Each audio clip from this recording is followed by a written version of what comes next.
Hi students, ഇന്ന് നമ്മൾ discuss ചെയ്യുന്നത് റിക്കാർഡിയൻ തിയറിയുടെ ഡിഫറൻഷ്യൽ റെൻ്റ് എന്ന കൺസെപ്റ്റിനെ എക്സ്റ്റെൻസീവ് കൾട്ടിവേഷനിലും ഇൻറ്റൻസീവ് കൾട്ടിവേഷനിലും എങ്ങനെയാണ് അത് വർക്ക് ചെയ്യുന്നത് നോക്കുകയാണ്.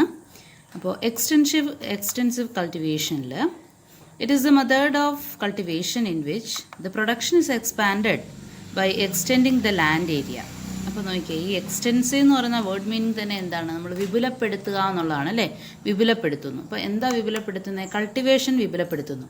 അപ്പോൾ കൾട്ടിവേഷൻ നമ്മൾ വിപുലപ്പെടുത്തുമ്പോൾ നമ്മൾ കൂടുതൽ ലാൻഡ് ഏരിയ കൾട്ടിവേഷന് വേണ്ടിയിട്ട് ഉപയോഗിക്കുന്നു. ഓക്കെ, അപ്പോൾ അത് എക്സ്റ്റെൻസീവ് കൾട്ടിവേഷൻ മെത്തേഡിൽ നമ്മൾ കൂടുതൽ ലാൻഡ് ഏരിയ കൾട്ടിവേഷന് വേണ്ടി ഉപയോഗിക്കുമ്പോൾ അത് പല ഗ്രേഡ് ഓഫ് ലാൻഡ് ആയിരിക്കും, പല ഫെർട്ടൈൽ ലാൻഡ് ആയിരിക്കും. പക്ഷേ എന്നാലും പോപ്പുലേഷൻ കൂടുമ്പോൾ നമ്മുടെ റിക്വയർമെൻ്റ് അനുസരിച്ച് നമ്മൾ ആ ലോ ഫെർട്ടൈൽ ആയിട്ടുള്ള ലാൻഡിനെയും നമ്മൾ എന്ത് ചെയ്യേണ്ടി വരുന്നു? കൾട്ടിവേഷന് വേണ്ടി എടുക്കേണ്ടി വരുന്നു. ഓക്കെ, അപ്പോൾ പ്രൊഡക്ഷൻ നമ്മൾ എക്സ്പാൻഡ് ചെയ്യുന്നു. ദ ലാൻഡ് ഏരിയ എക്സ്പാൻഡ് ചെയ്തുകൊണ്ട് പ്രൊഡക്ഷൻ നമ്മൾ എക്സ്പാൻഡ് ചെയ്യുന്നു. In that country there are 4 categories. അപ്പോൾ 4 കാറ്റഗറിയാണ്. പല ഫെർട്ടിലിറ്റി ഉള്ള ലാൻഡ്സ് ആണ് ABCD. ഇപ്പോൾ ലാൻഡ് എ നമ്മളിവിടെ അസ്യൂം ചെയ്യുന്ന ലാൻഡ് എ ആണ് ഏറ്റവും കൂടുതൽ ഫെർട്ടൈൽ ആയിട്ടുള്ളത്. ബിയും സിയും ഡിയും കമ്പാരിറ്റീവ്ലി എയേക്കാളും കുറവാണ് ഫെർട്ടിലിറ്റിയിൽ. അപ്പോൾ a dose of labour and capital employed on 1 hectare of land cost ₹6,000. അപ്പോൾ നോക്കിയേ, 1 ഹെക്ടർ ഓഫ് ലാൻഡിൽ കൃഷി ചെയ്യാൻ ആവശ്യമായിട്ടുള്ള a dose of labour and ക്യാപിറ്റലിൻ്റെ കോസ്റ്റ് എന്ന് പറയുന്നത് 6,000 ആണ്. Land A, B, C and D can produce 50, 40, 30, 20 ക്വിൻ്റൽസ് of wheat per hectare. അപ്പം ലാൻഡ് എക്ക് പ്രൊഡ്യൂസ് ചെയ്യാൻ പറ്റുന്നത് 50 ക്വിൻ്റൽസ് ഓഫ് വീറ്റും, ബിക്ക് 40യും, സിക്ക് 30യും, ഡിക്ക് 20 ക്വിൻ്റൽസ് ആണ്. അപ്പോൾ അത് തന്നെ നമുക്ക് മനസ്സിലാവുന്നുണ്ട് എന്താണ്? അക്കോർഡിംഗ് ടു ദ ഫെർട്ടിലിറ്റി ആണ്. എക്ക് കൂടുതൽ ഫെർട്ടിലിറ്റി ഉള്ളതുകൊണ്ട് 50 ക്വിൻ്റൽ പ്രൊഡ്യൂസ് ചെയ്യാൻ പറ്റുന്നു, ബിക്ക് അതിനേക്കാളും കുറവ്. അങ്ങനെ അപ്പോൾ initially people will start cultivating land A, but that will be done only if land A can cover the cost of cultivation. അപ്പോൾ ആദ്യമേ നമ്മൾ കൃഷി ചെയ്യാൻ തുടങ്ങുന്നത് എ എന്ന് പറയുന്ന എ ഗ്രേഡ് ലാൻഡിലാണ്. അപ്പോൾ ഒറ്റ കാര്യമേ ഉള്ളൂ, ആ എ ഗ്രേഡ് ലാൻഡിൽ കൃഷി ചെയ്ത് കിട്ടുന്ന പ്രൊഡ്യൂസ് കൊണ്ട് ആ കോസ്റ്റ് ഓഫ് കൾട്ടിവേഷൻ കവർ ചെയ്യാൻ പറ്റണം. അപ്പോൾ കോസ്റ്റ് ഓഫ് കൾട്ടിവേഷൻ നമ്മൾ ഓൾറെഡി പറഞ്ഞതാണ് 6,000. അപ്പോൾ ആ 6,000 കവർ ചെയ്യാൻ പറ്റുന്നുണ്ട് എന്ന് നമുക്ക് നോക്കാം. If price of wheat is ₹120 per quintal. നമ്മൾ നേരത്തെ പറഞ്ഞു 50 ക്വിൻ്റലാണ് എക്ക് പ്രൊഡ്യൂസ് ചെയ്യാൻ പറ്റുന്നതെന്ന് പറഞ്ഞു. അപ്പോൾ ഈ 50 ക്വിൻ്റൽ ഓഫ് വീറ്റ് കൊണ്ട് ഈ 6,000 കോസ്റ്റ് കവർ ചെയ്യാൻ പറ്റുന്നുണ്ടോ എന്നാണ് നമ്മൾ നോക്കുന്നത്. അപ്പോൾ പ്രൈസ് ഓഫ് വീറ്റ്, നമുക്ക് ഇവിടെ പ്രൊഡ്യൂസ് ചെയ്ത് കിട്ടുന്ന വീറ്റ് വിറ്റാൽ കിട്ടുന്ന പ്രൈസ് പെർ ക്വിൻ്റൽ 120 ആണ്. ഓക്കെ, അങ്ങനെയെങ്കിൽ നമ്മൾ പ്രൊഡ്യൂസ് ചെയ്യുന്ന കിൻഡൽ എത്രയാണ്? എ ഗ്രേഡ് ലാൻഡിൽ 50 ആണ്. അപ്പോൾ 50യെ 120 മൾട്ടിപ്ലൈ ചെയ്യുമ്പോൾ നമുക്ക് ടോട്ടൽ എത്ര കിട്ടുമെന്ന് മനസ്സിലാവുമല്ലോ, കോസ്റ്റ് എത്ര പ്രൈസ് കിട്ടുമെന്ന് മനസ്സിലാവുമല്ലോ. അപ്പോൾ 50 ക്വിൻ്റൽ വീറ്റിനെ പെർ ക്വിൻ്റലിൽ നിന്ന് കിട്ടുന്ന, പെർ ക്വിൻ്റൽ വിറ്റാൽ കിട്ടുന്ന 120 കൊണ്ട് മൾട്ടിപ്ലൈ ചെയ്യുന്നു. ഓക്കെ, അപ്പോൾ റെൻറ്റ് ഓൺ ലാൻഡ് എ നോക്കിക്കേ, value of produce minus cost. അപ്പോൾ ഈ വാല്യൂ ഓഫ് പ്രൊഡ്യൂസ് ആണ് നമ്മൾ അവിടെ കാൽക്കുലേറ്റ് ചെയ്യേണ്ടത്. See what is the value of produce. അപ്പോൾ വാല്യൂ ഓഫ് പ്രൊഡ്യൂസ് നോക്കിക്കേ, പ്രൈസ് ഇൻറ്റു ക്വാണ്ടിറ്റി പ്രൊഡ്യൂസ്. അപ്പോൾ പ്രൈസ് ഇൻറ്റു ക്വാണ്ടിറ്റി പ്രൊഡ്യൂസ് എന്താണ്? പ്രൈസ് എന്ന് പറയുന്നത് എത്രയാണ്? പെർ ക്വിൻ്റൽ നമുക്കറിയാം 120 ആണെന്നറിയാം അല്ലേ? അപ്പോൾ ഈ 120 ഇൻറ്റു ക്വാണ്ടിറ്റി എത്ര? നമുക്ക് ഓൾറെഡി അറിയാം 50 ആണെന്നറിയാം. അപ്പോൾ price of quintal per quintal 120 multiplied by quantity. ഇവിടെ തിരിച്ചെഴുതിയേക്കുന്നത് കുഴപ്പമില്ല. അപ്പോൾ 120 ഇൻറ്റു 50 എന്ന് എഴുതിയാലും കുഴപ്പമില്ല. അപ്പം 120 ഇൻറ്റു 50 മൈനസ് 6,000 എന്ന് പറഞ്ഞാൽ എന്താണ്? Cost of cultivation. അത് ഫിക്സ്ഡ് ആണ്. കോസ്റ്റ് ഓഫ് കൾട്ടിവേഷൻ എന്ന് പറയുന്നത് 6,000. അപ്പോൾ ഇത് രണ്ടും കൂടെ മൈനസ് ചെയ്യുമ്പോൾ 0 വരും. അപ്പോൾ എന്താ മനസ്സിലാവുന്നത്? ഇവിടെ റെൻറ്റ് ഓഫ് ലാൻഡ് 0 ആണ്. ഇപ്പോഴത്തെ കേസിൽ നമുക്ക് റെൻറ്റ് ഓഫ് ലാൻഡ് എന്താണ്? 0 ആണ്. ആഫ്റ്റർ സം ടൈംസ്, കുറച്ച് കാലം കഴിയുമ്പോഴത്തേക്കും പോപ്പുലേഷൻ കൂടുന്നു. അപ്പോൾ എന്ത് സംഭവിക്കും? നമുക്ക് അടുത്ത ഗ്രേഡ് ഓഫ് ലാൻഡിലും കൾട്ടിവേഷൻ നടത്തേണ്ടതായിട്ട് വരുന്നു. അങ്ങനെ ബി ഗ്രേഡ് ലാൻഡ് നമ്മൾ കൾട്ടിവേഷന് വേണ്ടി എടുക്കുന്നു. അപ്പോൾ people will consider the cultivation of land B, but this land will be cultivated only if it can cover the cost. അപ്പോൾ ഇവിടെ കോസ്റ്റ് കവർ ചെയ്യണം അല്ലേ? കോസ്റ്റ് കവർ ചെയ്താലേ ബി ഗ്രേഡ് ലാൻഡിനെ നമുക്ക് എ ഗ്രേഡ് ലാൻഡിനെ പോലെ കൾട്ടിവേഷൻ എടുക്കാൻ പറ്റത്തുള്ളൂ. അപ്പോൾ pressure of demand pushes up the price of wheat to ₹150 per quintal. See ഇവിടെയാണ് നമ്മുടെ പോപ്പുലേഷൻ കൂടുന്നത് കൊണ്ടുണ്ടാകുന്ന ഇൻഫ്ലേഷനെ കുറിച്ച് നമ്മൾ മനസ്സിലാക്കണം. We have already studied what is inflation അല്ലേ.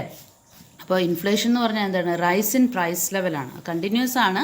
അപ്പോൾ continuous rise in price level നമുക്കിവിടെ ഈ തിയറിയിലൂടെ നമുക്ക് മനസ്സിലാക്കാൻ പറ്റും. അപ്പോൾ നോക്കിയേ, ഇവിടെ അപ്പോൾ നമ്മൾ പറഞ്ഞത് ഇവിടെ 150 പെർ ക്വിൻ്റലായിട്ട് കൂടുന്നു. പ്രഷർ ഓഫ് ഡിമാൻഡ് കൂടുന്നത് കൊണ്ട് price of wheat per quintal due to population pressure കൂടുന്നു. അപ്പോൾ നേരത്തെ ഉണ്ടായിരുന്ന 120 ആയിരുന്നത് പ്രൈസ് ഓഫ് വീറ്റ് ആയിരുന്നത് ഇപ്പോൾ എത്രയായിട്ട് കൂടുന്നു?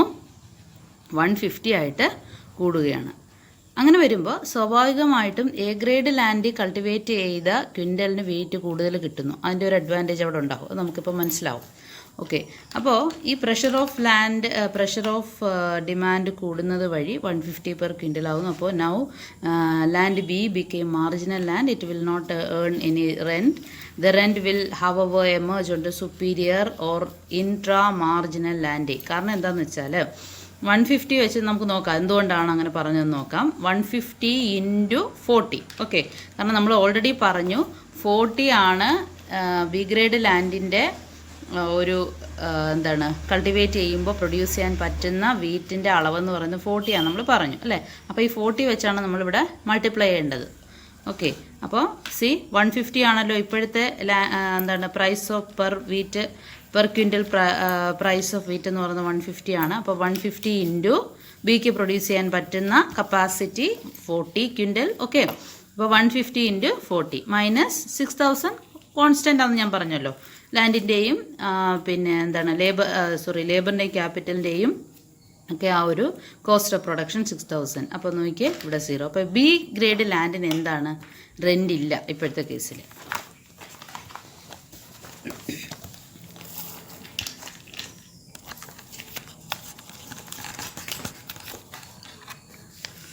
See the situation of A grade land. A grade land നമ്മൾ നേരത്തെ 120 ഇട്ട സ്ഥാനത്ത് ഇപ്പോൾ 150 ഇടുന്നു. 150 × 50 മൈനസ്, അപ്പോൾ അവിടുത്തെ ലാൻഡിൻ്റെ പ്രൊഡക്ഷൻ കപ്പാസിറ്റി 50 ആണ്. ഓക്കെ, അപ്പോൾ 150 × 50 മൈനസ് 6000 എത്ര കിട്ടി? 1500 കിട്ടി. അപ്പോൾ ഈ 1500 എന്തായിട്ട് കൊടുക്കാം? റെൻ്റായിട്ട് എ ഗ്രേഡ് ലാൻഡിന് കൊടുക്കാം. അപ്പോൾ ഇവിടെ എ ഗ്രേഡ് ലാൻഡ് എന്ന് പറയുന്നത് റെൻ്റുള്ള ലാൻഡും ബി ഗ്രേഡ് ലാൻഡ് എന്തായി? മാർജിനൽ ലാൻഡ് അല്ലെങ്കിൽ നോ റെൻ്റ് ലാൻഡായി. വീണ്ടും ടൈം പാസ് ചെയ്തു, അപ്പോഴത്തേക്കും പോപ്പുലേഷൻ കൂടി, വീണ്ടും വീറ്റിൻ്റെ ഡിമാൻഡ് കൂടി, പ്രൈസ് കൂടുന്നു. അപ്പോൾ സ്വാഭാവികമായിട്ട് നമ്മൾ സി ഗ്രേഡ് ലാൻഡിനെയും കൾട്ടിവേഷനായിട്ട് എടുക്കേണ്ടി വരുന്നു. അപ്പോൾ ഇവിടെ നോക്കുക 200 ആയിട്ട് കൂടുന്നു. ഓക്കെ, എന്താണ് വീറ്റ് പെർ ക്വിൻ്റൽ വീറ്റിൻ്റെ പ്രൈസ് 200 ആയിട്ട് കൂടുന്നു. അപ്പോൾ അതുകൊണ്ട് ബി ഗ്രേഡ് ലാൻഡിനും ചെറിയൊരു അഡ്വാൻറ്റേജ് ഉണ്ടാകുന്നുണ്ട്. എ ഗ്രേഡ് ലാൻഡിന് കൂടുതൽ അഡ്വാൻറ്റേജും ബി ഗ്രേഡ് ലാൻഡിന് ചെറിയൊരു അഡ്വാൻറ്റേജും ഉണ്ടാകുന്നു. സി ഗ്രേഡ് ലാൻഡ് അപ്പോൾ എന്തായി മാറുന്നു? നോ റെൻ്റ് ലാൻഡായി മാറുന്നു. കാരണം നമ്മൾ നേരത്തെ പറഞ്ഞു സി ഗ്രേഡ് ലാൻഡിൻ്റെ പ്രൊഡക്ഷൻ കപ്പാസിറ്റി 30 ആണെന്ന് പറഞ്ഞു. അപ്പോൾ ഇപ്പോഴത്തെ പ്രൈസ് ഓഫ് വീറ്റ് ആയ 200 കൊണ്ട് തന്നെ മൾട്ടിപ്ലൈ ചെയ്യുന്നു. Okay, cost constant 6000. അപ്പോൾ 0 ആണ് C grade land. Rent B grade ലാൻഡിൻ്റെ 2000 കിട്ടി. എ ഗ്രേഡ് ലാൻഡിന് കണ്ടോ 4000 ആയിട്ട് കൂടി. അപ്പോൾ after some time the population rises further resulting in food shortage. വീണ്ടും അപ്പോൾ നമ്മൾ ഡി ഗ്രേഡ് ലാൻഡിനെയും എടുക്കേണ്ടി വരുന്നു. പോപ്പുലേഷൻ കൂടുന്നതുകൊണ്ട് അത് ഏറ്റവും ഇൻഫീരിയർ ആയിട്ടുള്ള ലാൻഡാണ്. അപ്പോൾ വീണ്ടും ഇവിടെ പ്രൈസ് ഓഫ് വീറ്റ് കൂടുന്നു. Because of pressure of population 300 ആയിട്ട് കൂടുന്നു. അപ്പോൾ മറ്റ് എ ബി സി ഗ്രേഡ് ലാൻഡിന് കൂടുതൽ അഡ്വാൻറ്റേജസ് കിട്ടുന്നു. പക്ഷേ ഡി ഗ്രേഡ് ലാൻഡ് എന്തായി മാറുന്നു? നോ റെൻ്റ് ലാൻഡ് അല്ലെ മാർജിനൽ ലാൻഡായിട്ട് മാറുന്നു. അപ്പോൾ ഫൈനൽ ഒരു കാൽക്കുലേഷൻ ഇതാണ്. അപ്പോൾ 300 × 20. അപ്പോൾ ഡി ഗ്രേഡ് ലാൻഡ് എന്ന് പറയുന്നത് 0 rent land or marginal land ആവുന്നു. സി ഗ്രേഡ് ലാൻഡിൻ്റെ റെൻറ്റ് കൂടുന്നു, 3000 ആവുന്നു. ബിക്ക് 6000 ആവുന്നു. 9000 എക്ക് ആവുന്നു. ക്ലിയർ? ഇനി നമുക്കിതൊരു ഡയഗ്രമാറ്റിക്കൽ എക്സ്പ്ലനേഷനിലൂടെ നോക്കാം. വളരെ ക്ലിയർ ആണ് ഈ ഡയഗ്രാം. അപ്പോൾ നമുക്ക് ഇത് എ ഗ്രേഡ് ലാൻഡാണ്. A grade land. ഇപ്പോൾ ഇവിടെ നമ്മൾ land X axis land measure ചെയ്യുന്നു. ഇവിടെ നമ്മൾ റെൻറ്റ് മെഷർ ചെയ്യുന്നു. റെൻറ്റ് ആൻഡ് പ്രൊഡ്യൂസ് മെഷർ ചെയ്യുന്നു. ഓക്കെ, പ്രൊഡ്യൂസ് എന്ന് പറയുമ്പോൾ എത്ര ക്വിൻ്റൽ നമുക്ക് പ്രൊഡ്യൂസ് ചെയ്യാൻ പറ്റി എന്നുള്ളതാണ്. ഇവിടെ നോക്കിയേ, ഇവിടെ എ ഗ്രേഡ് ലാൻഡിൻ്റെ മാക്സിമം കപ്പാസിറ്റി നമ്മൾ പറഞ്ഞു 50 ക്വിൻ്റലാണെന്ന് പറഞ്ഞു. ഇത് ബി ഗ്രേഡ് ലാൻഡ് 40, 30, 20 അങ്ങനെ ഓരോ ലാൻഡിൻ്റെയും. അപ്പം ഇതാണ് ഈ ഷെയ്ഡഡ് പോർഷനാണ് എ ഗ്രേഡ് ലാൻഡിൻ്റെ ടോട്ടൽ റെൻ്റ് എന്ന് പറയുന്നത്. ആദ്യം കിട്ടിയ റെൻ്റ് ഇത്, പിന്നെ ഉള്ള റെൻ്റ് ഇത്, പിന്നീടുള്ള. അപ്പം ടോട്ടൽ ഇത്രയാണ്. അപ്പോൾ നമ്മൾ ലാസ്റ്റ് പറഞ്ഞു നിർത്തിയ 9000 എന്ന് പറയുന്ന ആ ഒരു range of rent for A grade land ഇത്രയാണ്. ബിക്ക് അതിനേക്കാളും കമ്പാരിറ്റീവ്ലി കുറവാണ്. സിക്ക് ഇത്രയാണുള്ളത്. അപ്പോഴും നോക്കിക്കേ, ഡി ഗ്രേഡ് ലാൻഡിന് എത്രയേ ഉള്ളൂ, റെൻ്റ് ഇല്ല. എന്തുകൊണ്ടാണ് ഇവിടെ റെൻ്റ് ഇല്ലാതാവുന്നത്? കാരണം capacity of produce for D grade land is very low. That means D grade land is very അല്ലെങ്കിൽ ലോ ഫെർട്ടൈൽ ലാൻഡാണ് ഡി ഗ്രേഡ് ലാൻഡ്. അതുകൊണ്ടാണ് അതിന് കൂടുതൽ കൂടുതൽ വീറ്റ് പ്രൊഡ്യൂസ് ചെയ്യാൻ പറ്റാത്തത്. നിങ്ങൾക്കിവിടെ വീറ്റിന് വരെ വേണേൽ കോൺ ഇടാം കേട്ടോ, കുഴപ്പമൊന്നുമില്ല. വീറ്റും കോണുമാണ് റിക്കാർഡോയുടെ സ്ഥിരം എക്സാമ്പിൾസ്. അപ്പോൾ വീറ്റ് 20 ക്വിൻ്റൽസ് ഓഫ് വീറ്റ് ഇവിടെ പ്രൊഡ്യൂസ് ചെയ്യാൻ പറ്റുന്നുള്ളൂ. അപ്പോൾ അത്രയും ഫെർട്ടിലിറ്റി ആ ലാൻഡിനുള്ളൂ എന്നുള്ളതാണ് ഡി ഗ്രേഡ് ലാൻഡിനെ നോ റെൻ്റ് ലാൻഡാക്കി മാറ്റുന്നത്. ക്ലിയർ ആയല്ലോ? ഇനി നമുക്ക് മറ്റൊരു ഡയഗ്രാം കൂടെ നമുക്ക് നോക്കാം. ഈ ഡയഗ്രാം കുറച്ചുകൂടെ സിമ്പിളാണ്. നമുക്കിവിടെ മാർജിനൽ കോസ്റ്റും ആവറേജ് കോസ്റ്റും എല്ലാം മെഷർ ചെയ്തിരിക്കുന്നു എന്നുള്ളതേ ഉള്ളൂ. സി, ഇവിടെ ഔട്ട്പുട്ട് മെഷർ ചെയ്യുന്നു. മാർജിനൽ കോസ്റ്റ് കണ്ടല്ലോ, അതുപോലെ ആവറേജ് കോസ്റ്റും കണ്ടു. This is the price. Okay, അപ്പോൾ ഇത്രയാണ് ഇവിടുത്തെ റെൻ്റ് എന്ന് പറയുന്നത്. കണ്ടോ? അടുത്തത് സി, ഈ rent on different lands can be shown through the figure. ഇത് എന്ന് പറയുന്നത് നമ്മുടെ പിന്നെ ആവറേജ് കോസ്റ്റും മാർജിനൽ കോസ്റ്റും ഒക്കെ കവർ ചെയ്തിട്ട് വരുമ്പോൾ നമുക്ക് എത്ര കോസ്റ്റും റവന്യൂ വരുന്നു എന്നും മെഷർ ചെയ്തിരിക്കുകയാണ്. ഇപ്പോൾ ലാൻഡ് എ മോർ ഫെർട്ടൈൽ ലാൻഡാണ്, നമ്മൾ നേരത്തെ സൂചിപ്പിച്ചതുപോലെ തന്നെ.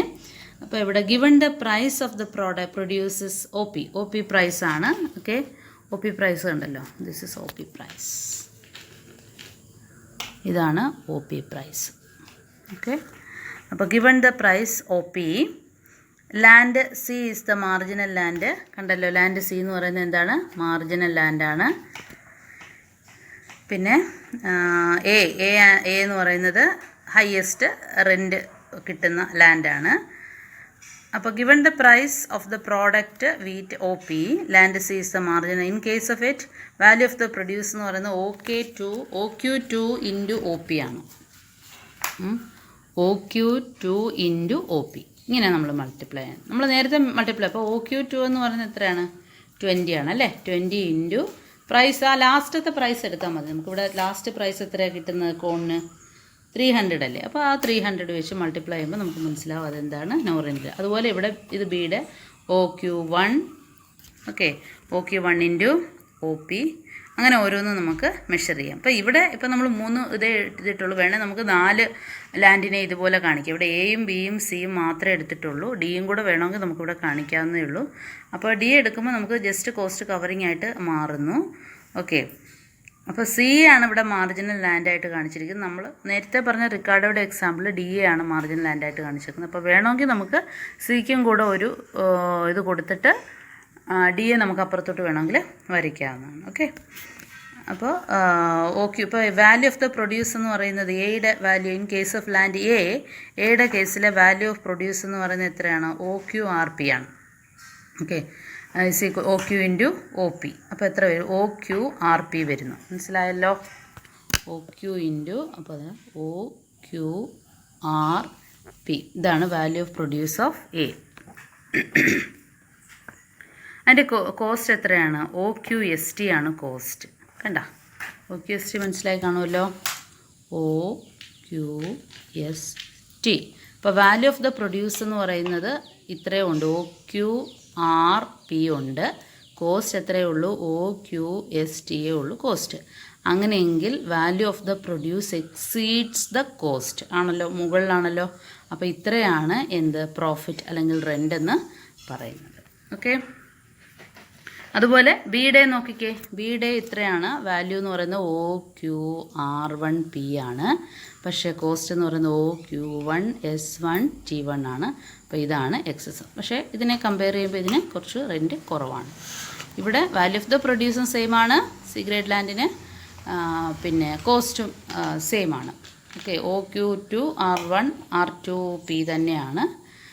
ഓക്കെ, അപ്പോൾ ഇത് സെയിം ആണ്. എന്താണ്? കോസ്റ്റും അതിൻ്റെ പ്രൊഡ്യൂസിൽ നിന്ന് കിട്ടുന്ന റവന്യൂവും എന്താണ്? ഈക്വൽ തന്നെയാണ്. So there is no surplus over cost. So that is marginal land. ഇവിടെ നമ്മൾ സി എ അങ്ങ് മാർജിൻ ലാൻഡായിട്ട് കാണിച്ചിരിക്കുന്നു എന്നുള്ളൊരു വ്യത്യാസമുള്ളൂ. നിങ്ങൾക്ക് വേണമെങ്കിൽ ഒരു ഡയഗ്രാം കൂടെ വരയ്ക്കാം. എൻ്റെ ആവശ്യമില്ല, ഇങ്ങനെ മതി, ഇങ്ങനെ ആയാലും മതി. ഇനി